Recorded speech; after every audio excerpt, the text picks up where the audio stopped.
Quel est le point commun entre le Louvre et Nintendo? A priori aucun. Le musée parisien a choisi le géant japonais du jeu vidéo pour guider ses 9 millions de visiteurs.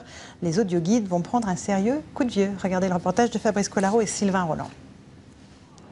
Le musée du Louvre, un palais gigantesque construit sur plusieurs siècles avec une surface d'exposition de 60 000 mètres carrés.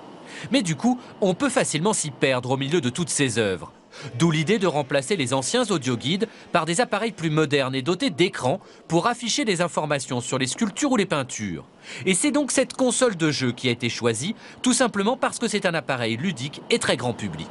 Il y a encore trop de gens qui pensent que c'est pas pour eux le musée, qui vont être mal à l'aise, qu'il faut s'habiller d'une certaine façon ou connaître certaines choses.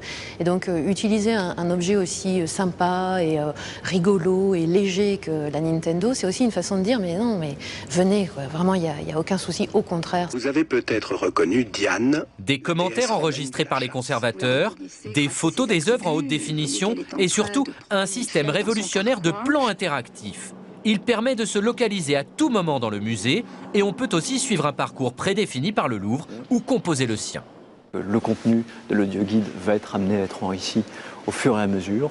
On aura l'ouverture à d'autres salles de collection, on aura l'ouverture à d'autres langues, à d'autres styles de visite. Par exemple, les malentendants vont pouvoir avoir une visite visuelle guidée de l'ensemble du musée. Et comme cette console de jeu est dotée d'un écran en relief, je peux voir certaines œuvres en 3 dimensions et sous toutes les coutures, comme ici la Victoire de Samothrace, que je peux voir du dessus, ce qu'aucun visiteur du musée du Louvre ne pourrait jamais faire.